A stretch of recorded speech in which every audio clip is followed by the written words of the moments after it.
자, 보호연산자. 요거는 이제 플러스 연산자가 피연산자 앞에 있을 때는 이제 이 연산자가 가지고 있는 부호를 그대로 유지합니다. 근데 마이너스가 앞에 붙어 있으면은 피연산자 값이 마이너스 값이냐 플러스 값이냐에 따라서 달라지는데 반대 부호를 취합니다. 그래서 여기 부호 변경이 되어 있죠. 그래서 피연산자 값이 플러스면은 이 앞에 마이너스 부호를 붙여버리면은 마이너스 값이 되는 거고, 피연산자 값이 마이너스 값이었을 때 앞에 마이너스 붙이면 플러스 값이 됩니다. 양수가 된다는 거죠. 음수 양수 있잖아요. 그래서 자, 이렇게 이제 그 피연산자가 하나만 있는 연산자를 단항 연산자, 항이 하나밖에 없다고 해서 단항 연산자라고 합니다. 자, 그 다음에 요 단항 연산자 중에 저 증감 연산자 있는데, 플러스 플러스 빼기 빼기, 그래서 요 기호가 피연산자 앞뒤에 올 수 있어요. 그래서 앞에 올 수도 있고 뒤에 올 수도 있는데, 그래서 요거 이제 묶어 가지고 증감 연산자라고 하는데, 피연산자 앞쪽에 올 때는 전이 증감 연산자라고 하고, 피연산자 뒤쪽에 올 때는 후이 증감 연산자라고 합니다. 그래서 플러스 플러스는 그 피연산자가 가지고 있는 값을 1 증가시키는 역할을 하는 거고요. 빼기 빼기 연산자, 감소 연산자는 피연산자 값을 1 감소시키는 연산을 합니다. 자, 그 다음에 요거 이제 더하기 빼기 요 곱하기인데, 우리가 프로그래밍에서는 곱하기 이렇게 별표를 써요. 별표를 쓰고 나누기 기호 대신에 이제 이렇게 슬래시를 또 씁니다. 다른 교를 쓰죠, 그죠? 우리 이제 산수 뭐 수학교 교과서 이렇게 보시면 이제 그 기호를 쓰지 않고 이렇게, 자, 곱하기는 별표, 나누기는 슬래시를 사용하고요. 나머지는 요 이제 퍼센트 를 이용해서 나머지 구하는 연산을 합니다. 네. 자, 그 다음에 이제 오버플로우와 언더플로우. 오버플로우는 위쪽으로 넘치는 거, 언더플로우는 아래쪽으로 넘치는 거라 그랬죠. 뭐가 넘칩니까? 값이 넘친다 그랬죠. 값이 넘치면 어떻게 돼요? 엉터리 값이 된다는 거죠. 그래서 요 오버플로우, 언더플로우는 앞에서 우리 기본 자료형 이제 할 때 8가지의 기본 자료형이 있었죠. 정수 타입, 실수 타입, 불리언 타입, 그죠? 거기에서 이제 정수 타입의 캐릭터 타입도 들어가 있고, 그 각각의 타입마다 그 몇 바이트의 메모리를 사용해서 숫자를 표현한다, 이런 게 있었고요. 표현할 수 있는 값의 범위도 표로 정리가 되어 있었습니다. 우리 교과서이죠. 그래서 그 해당 타입에서 표현할 수 있는, 저장할 수 있는 값의 범위를 위쪽으로 벗어나면 오버플로우라는 게 이제 일어나는 거고요. 그 값의 범위에서 최소값이죠. 음수값보다 낮은 값이 이제 될 때는 언더플로우가 되는 거죠. 요건 뭐 새로 하는 게 아니라 지난주에 한번 봤던 내용입니다. 그래서 여기에 대해서 이제 설명을 드렸었고요. 그 다음에 이제 여러분들이 이제 자바 언어를 이제 하시면서 컴퓨터가 항상 올바른 연산을 하는 게 아니구나. 요거는 이제 실제 이제 실수 연산을 할 때는요, 이게 오류가 좀 있어요. 그래서 소수점과 관련해 가지고 오류가 있어서 실수 연산을 하게 되면 값이 조금 다른 값이 나옵니다. 그래서 오차와 관련해 가지고 실제 이제 그 자릿수 표현할 때 정밀도라고 하는데 한계가 있기 때문에 그것으로 인해서 이제 값이 이제 정확하지 않게 이렇게 이제 처리가 되어버려요. 그래서 그 보통 우리가 계산을 할 때 만약에 실수값을 계산을 해야 된다 그러면 실수 타입으로 계산을 해보면 이렇게 이제 엉터리 값이 나와요. 그래서 원래 이제 이게 0.3이 나와야 되는데 0.2999 이런 식으로 나와버립니다. 그래서 실수 연산을 할 때 이 실수 값을 정수 값으로 바꿔가지고 연산을 한 다음에 다시 원래 이제 이 계산하기 전에 값이 실수였잖아요, 그죠? 실수화 시켜줘서 그렇게 이제 변환하는, 그러니까 둘러서 가는 거죠. 둘러서 바로 실수 연산을 해버리면 오류가 또 이게 엉터리 값이 나오니까 실수를 정수값으로 바꾸고 그 정수값을 가지고 연산을 한 다음에 그 연산된 결과값을 다시 실수값으로 이렇게 둘러서 한다고 보시면 돼요. 그러니까 그렇게 해서 이제 지금 오류 나는 걸 이제 해결하는 거고, 그래서 정확한 계산이 필요하다면은 정수 연산으로 변경해라. 예를 들어서 뭐 은행 뭐 금액 계산한다든지, 안 그러면은 뭐 과학 기술 쪽에 예를 들어서 뭐 아주 정밀하게 뭔가 숫자를 계산해야 되고, 그 오차가 발생하면은 기계 같은 거 만들 때 그죠? 오차가 발생하면 동작을 안 할 수도 있으니까 그런 부분에 계산할 때는 이런 식으로 이제 정수로 연산한 다음에 실수로 변환해서 사용을 해라. 그런 내용들 설명 좀 드렸었고요. 자, 그 다음에 나눗셈에서 자, 예외 방지하기 뭐 이렇게 지금 제목이 되어 있는데, 우리가 자, 여기 이제 용어 중에 이제 난이라고 하는 용어가 있고요. 자, 인피니티 라는 용어가 나옵니다. 그래서 이제 우리가 연산을 할 때 이게 하나의 키워드입니다. 자바에서 키워드고요. 그러면 이제 이게 키워드 명령어이기 때문에 여러분들이 이제 이 값이 어떤 의미로 사용되는지 이제 아셔야 되겠죠. 그래서 나눗셈 연산에서 예외 방지하기라고 해서요. 자, 여기 이제 나눗셈은 요 슬래시 사용하고 나머지는 퍼센트 요 연산자를 사용합니다. 그래서 좌측 피연산자가 정수이고 우측 피연산자가 0일 경우 자, 여기 이제 arithmetic exception 이라는 게 발생한다. 자, 그런데 요 예외라는 용어는요 아직 여러분들이 안 배웠어요. 이거 교재 저기 뒤 후반부에 또 챕터로 별도로 다루는 내용인데, 그래서 이제 오류 생각하시면 되는데요. 자바에서 사실은 에러라는 용어하고 예외라는 용어하고 분리해서 다르게 이제 사용이 되지만, 일단은 이제 우리가 요 예외에 대해서 자세하게 아직 안 배우기 때문에 오류라고 보시면 돼요, 그냥. 근데 이제 오류는 오는데 복구할 수 있는 오류. 그 원인을 알면 내가 그 전에 이제 시스템을 정상적으로 이렇게 이제 다시 되돌릴 수 있는 그런 이제 오류를 이제 exception이다라고 한다. 이렇게 얘기를 하시면 되고요. 그래서 어떤 값을 지금 0으로 나눌 경우에는 arithmetic exception이라는 게 발생이 된다.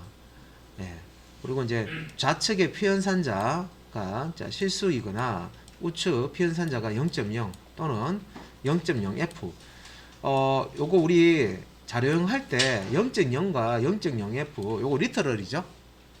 F 붙어 있는 거는 플롯 타입의 리터럴이죠. 플롯 4바이트를 가지고 실수를 표현하는 분홍소수점 표현 방식으로 지수와 가수로 이제 표현하는 플롯 타입의 리터럴입니다. 근데 이제 아무것도 안 붙어 있어요.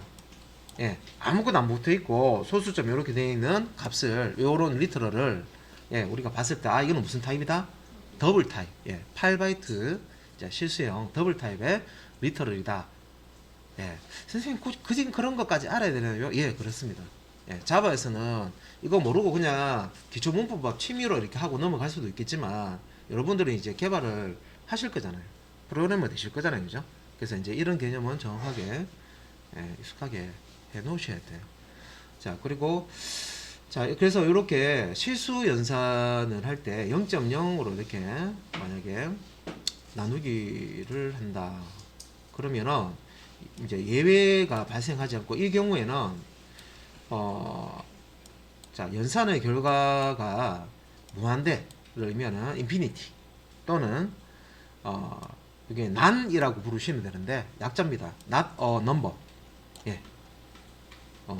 난이나 not a number라는 난. 자, 이렇게 부르시면 되고요. 그래서 어떨 때 무한대라는 인피니티라는 결과가 나오느냐? 요 그 나누기 할 때 0.0, 그러니까 실수죠. 0.0이나 0.0f, 그러니까 실수값으로 이 나누게 되면 0.0으로 이렇게 나누게 되면 여기 무한대 값을 의미하는 인피니티라는 결과가 나와요. 이것도 문법이고 규칙입니다.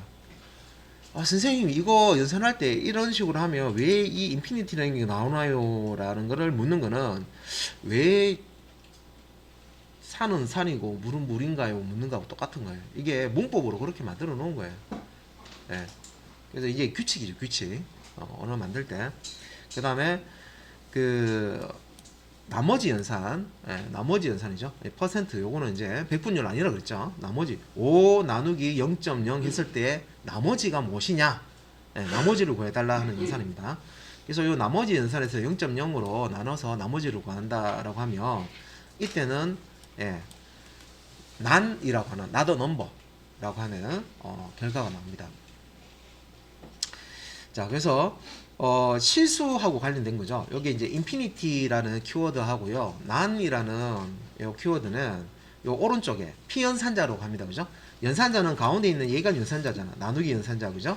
모드, 나머지 구하는 연산자하고, 오른쪽에 있는 요 피연산자 요 값이 이제 실수 값일 때, 자, 나누기를 하는데 0.0으로 나누면 infinity가, 또 이제 모드라고, 모드라고 부르시면 돼요. 나머지 연산을 하는데 0.0으로 나눠서 이 나머지로 구하려고 했을 때는 난이라는 결과가 나옵니다. 그래서 위에 다시 보면은 이제 요 우측에 피연산자가 0인 경우, 요거는 소수점이 없죠. 그래서 그 정수값 0으로 나누기나 나머지를 구하려고 했을 때는 arithmetic exception이라는 예외가 발생되지만, 실수값으로 나누기를 0.0으로 하면은 infinity 뭐한데, 실수 0.0으로 나머지를 구하려고 모두 연산을 했을 때는 난이라는 결과가 나옵니다. 그래서 infinity 또는 난, 무한대 또는, 요거는 이제 숫자가 아니다 라는 뜻입니다. 난, not a number. 요 상태에서 계속해서 연산을 수행하면 안 된다. 그래서 밑에 이제 보면 더블 점 is infinity라고 해서 요게 이제 더블이라는 클래스가 있어요.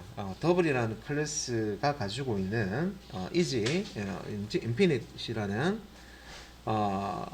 메소드를 이용을 해서, 이게 이제 그 무한대 값이냐, 인피니티 무한대 값이냐라는 것을 true false 값으로, 참 거짓 true false 값으로 알 수가 있습니다. 그리고 이제 더블 점 is none이라는 메소드가 있는데, 요 메소드를 이용해서 요 검사하는 값이 none 값인지 not a number, 그러니까 none 값인지 true false 값으로 확인을 할 수가 있어요. 그래서 요거 뒤에 제가 설명드리는 요 부분을 메소드라고 하거든요. 근데 아직까지는 이 클래스 구조라든지 이런 것에 대해서 자세하게 여러분들 아직까지 설명이 안 들어 있어요. 그게 이제 뒤에 짝이 나오거든요. 그래서 여기 뒤에 나오는 게 이게 메소드라고 하는 거고, 이게 뭔가 실행하는 부분이에요. 실행하는 부분이고, 예전에 이제 C 언어 이런 데서 이제 함수라고 불렀던 그런 부분들인데, 그게 이제 요 더블이라는 클래스 안에, 레프 클래스 안에 있는 is infinite과 is none이라는 메소드를 사용해서 infinite 값인지 none 값인지 체크를 할 수가 있다. 결과가 true false가 나오기 때문에. 그 다음에 이제 여기 뒤에 보면은 이게 이제 나누기 연산이고 이게 이제 모드 연산이죠. 나머지 구하는 연산인데, 결과가 infinity 또는 none인지 먼저 확인한 다음에 다음번에 나오는 연산을 수행해야 된다라고 되어 있죠. 자, 조금 딱딱합니다. 그죠? 어떤 규칙이 나오는데, 뭐, 이런 규칙이 뭔가 필요한가라고 생각하지만, 필요하죠. 왜냐면 우리가 연산을 할 때, 분명히 이제 0으로, 이렇게 나누기 하거나, 나머지로 가는 경우가 있기 때문에, 자, 이렇게, 규칙. 자, 그 다음에 나오는 부분이 이제 비교 연산자입니다. 앞에서 우리가 예지할 때 이미 몇 개 연산자는 예지할 때 이미 사용을 해봤습니다. 그래서 요 비교 연산자는 다른 말로 관계 연산자라고도 합니다. 비교 연산자는 관계 연산자라고도 합니다. 관계 연산자. 그래서 요 이제 비교 연산자 종류가 여기 보시면 이제 표로 이렇게 나와 있죠. 자, 이런 게 연산자 제가 말씀을 드리면, 선생님 저런 게 왜 필요하죠 하는데, 자, 이 컴퓨터는요, 사람이 풀어야 할 문제를 대신 풀어주고 있는 거예요. 사람이 전자계산기가 뭐죠? 사람이 계산을 해야 될 부분을 기계가 대신 계산을 해주잖아요, 그죠? 자, 그러면 컴퓨터는 좀 더 계산기보다 일반 여러분들 이제 그 마트 같은 데서 쓰는 계산기보다 더 복잡한 어떤 처리를 해주는데 현실 세계에 사람이 해결해야 할 그런 문제를요 컴퓨터가 풀 수 있도록 하려면 예, 그 이 컴퓨터가 이해할 수 있는 어떤 언어로 표현을 해줘야 됩니다, 그죠? 예. 그래야 사람이 지금 나한테 컴퓨터 입장에서 나한테 자 이런 일을 시켰구나라고 해서 그걸 이제 처리를 정상적으로 해줄 수가 있죠, 정확하게. 그래서 이런 연산자 뭐 명령어 예, 이렇게 나오는데 조금 종류가 처음에 접하시면 많아요. 많은데 이것도 실습하시다 보면 익숙해집니다. 예. 자,